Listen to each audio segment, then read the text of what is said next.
Salut mes chers élèves, dans notre cours de géométrie d'aujourd'hui, nous allons voir l'orientation du plan vectoriel euclidien, E2. Donc nous appelons E2 le plan vectoriel euclidien dans le cours d'aujourd'hui. Ok, donc, et comme je vous l'avais signalé, parfois lorsque vous travaillez dans un repère orthonormé, parfois on prend toujours le soin de vous dire qu'on a le repère orthonormé direct ou indirect. Eh bien, donc je vais vous expliquer comment peut-on voir lorsqu'on a une base orthonormée, okay, dans un espace vectoriel euclidien. Si on a une base orthonormée, comment peut-on voir si cette base est directe ou indirecte? C'est dans le plan vectoriel euclidien plus précisément. Lorsqu'on est dans le plan vectoriel euclidien, on va voir comment peut-on identifier une base directe ou une base indirecte. Note, orientation du plan vectoriel euclidien E2.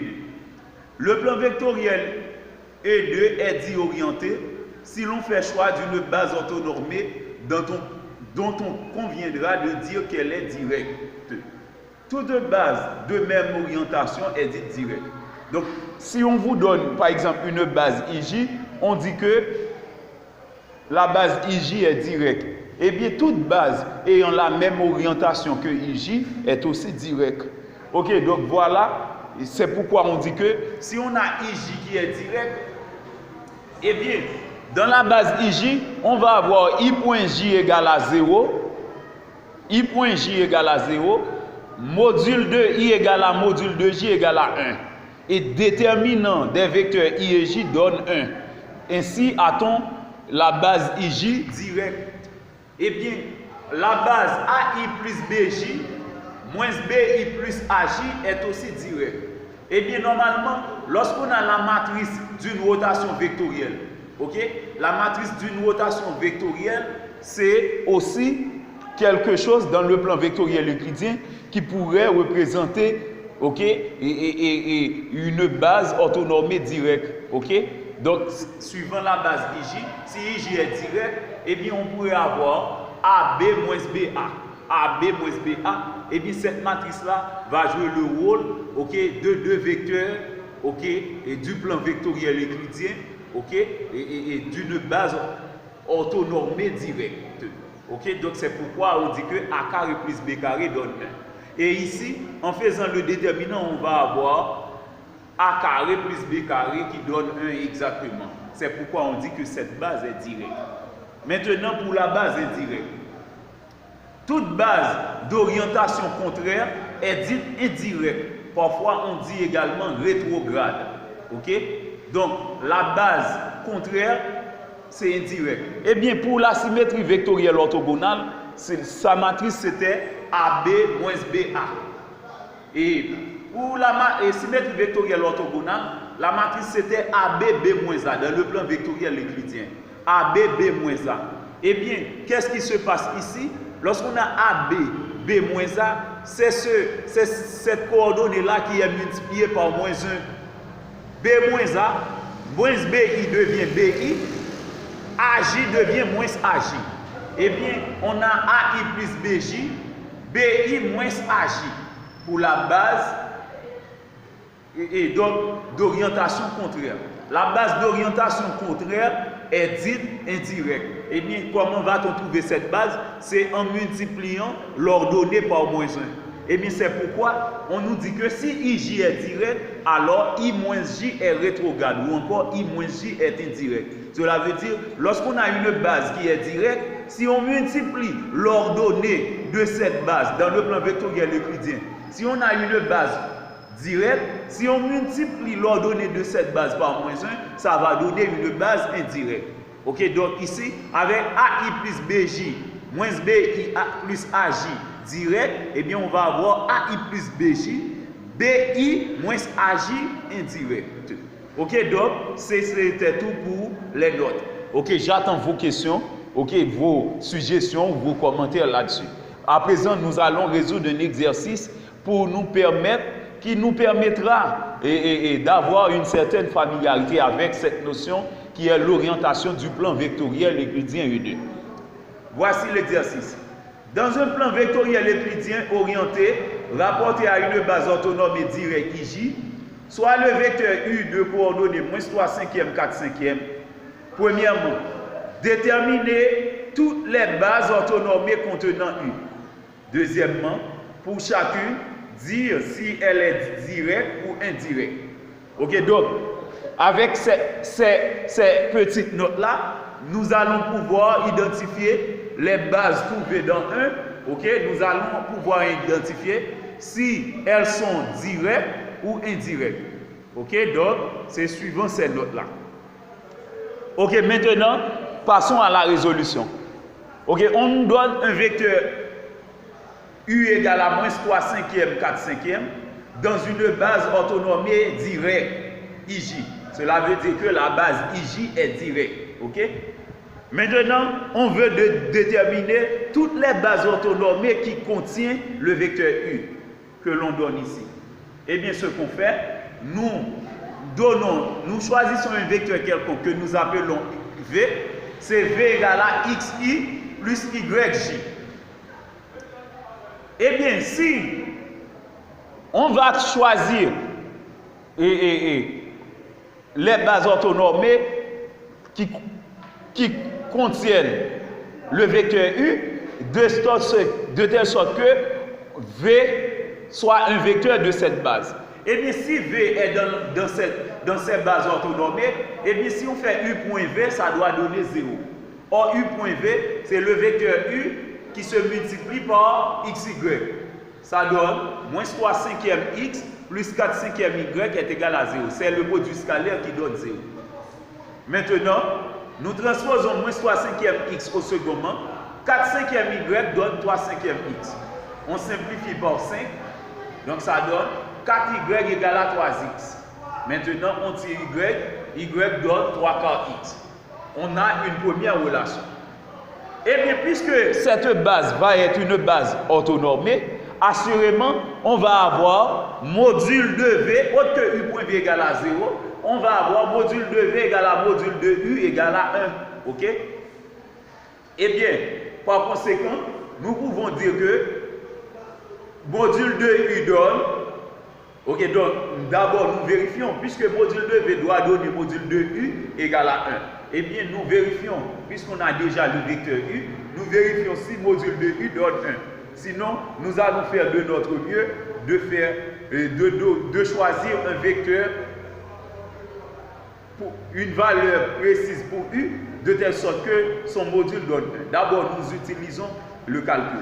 Module de U, c'est la racine carrée de sa partie réelle au carré, -3 cinquième au carré, plus sa partie imaginaire, c'est le module du vecteur U, c'est la racine carrée de son abscisse au carré, plus son ordonnée au carré.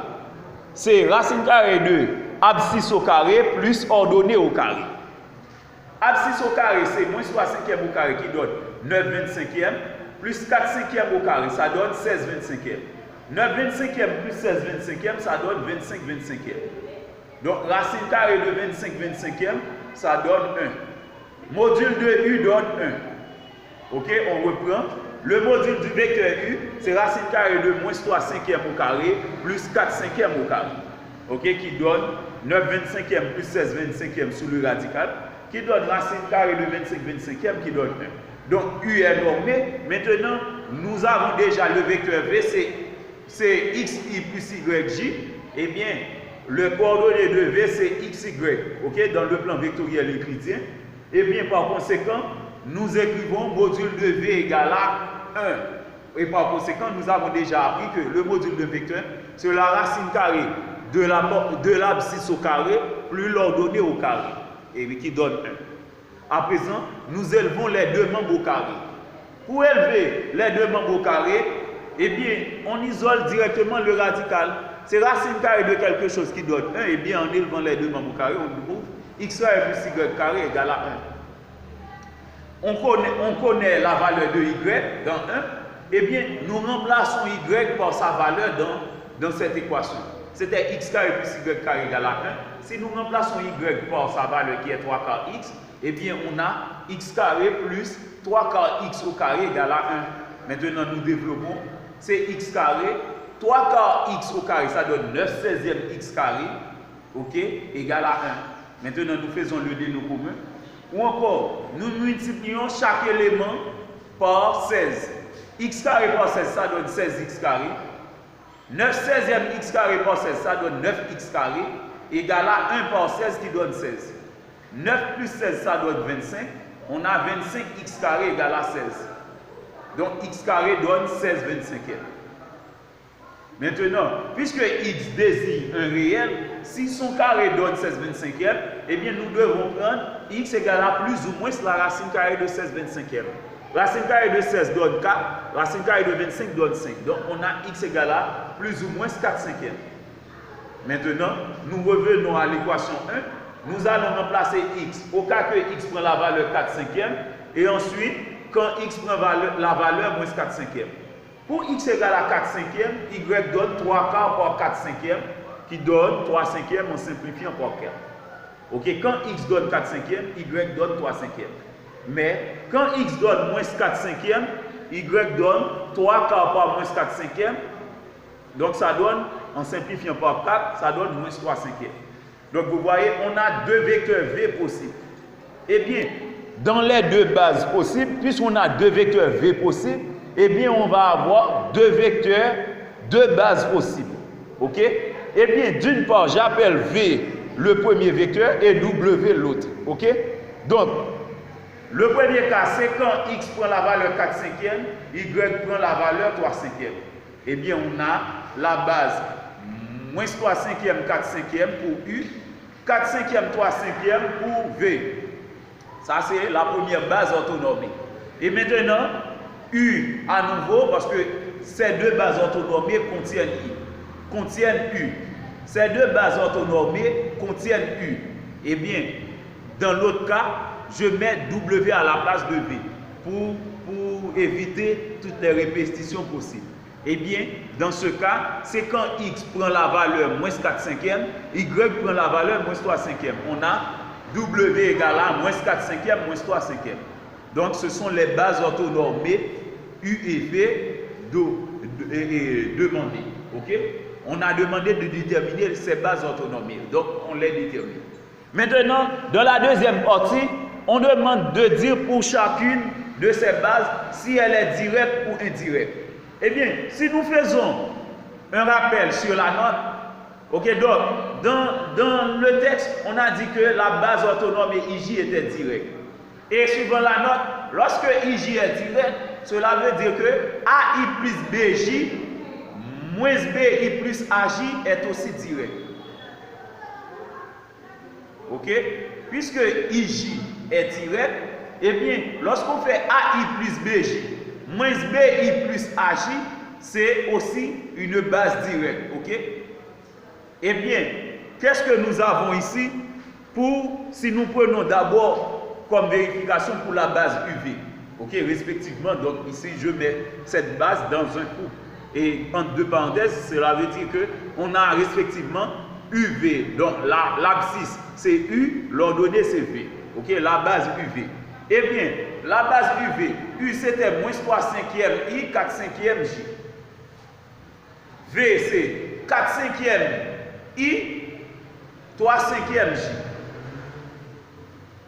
Eh bien, on peut remarquer ici, on a AI, BJ, BI, moins AJ. Ok? BI moins AJ. Ici c'est A, ici c'est moins A. Ok, donc je dois vous dire que cette base orthonormée, lorsqu'on parle de base orthonormée, ok, dans le plan vectoriel euclidien, donc ça, on peut faire référence aux isométries vectorielles. Ok, lorsque l'isométrie vectorielle obtenue dans le plan vectoriel euclidien, c'est une symétrie vectorielle orthogonale, assurément, on va avoir ça indirectement. Si la base IJ, ok, était effectivement directe, ok. Donc, lorsqu'on a la base directe, la base IJ directe, ok. Si la base IJ est directe, avec I point J donne 0, module 2 I égale à module 2 J égale à 1, et dès IJ va donner 1, eh bien, c'est la rotation qui va être, c'est la rotation, ok, qui va être directe. La symétrie vectorielle orthogonale va être indirecte. Eh bien, puisque effectivement, dans cette partie, on a AI plus BJ, et ici on a BI moins AJ, eh bien, la note nous permet de dire qu'il y a un changement qui s'effectue. Ok? Donc, suivant la note, on dit qu'il y a un changement qui s'effectue. Eh bien, quel changement? C'est AI plus BJ moins BI plus AJ, suivant la note qui doit être directe.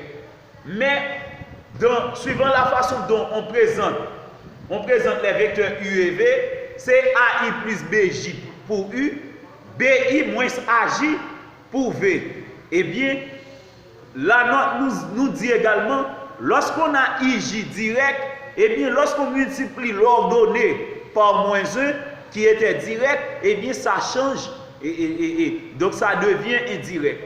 Eh bien, moins BI plus AJ est donc multiplié par moins 1, ça devient BI moins AJ. Eh bien, BI moins AJ, qui est, donc, moins BI plus AJ qui est multiplié par moins 1, a fait de la nouvelle base une base indirecte. Donc c'est pourquoi AI plus BJ, BI moins AJ est indirect. Ou A vaut moins 3 cinquièmes et B 4 cinquièmes.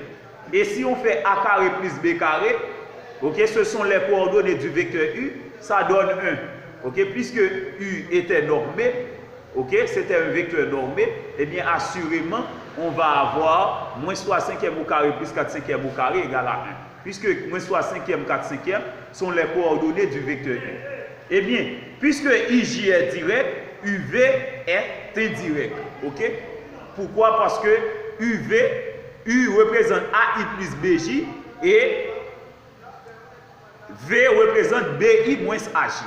Ok? Donc, programme, donc ça concerne uniquement le programme du nouveau secondaire 4.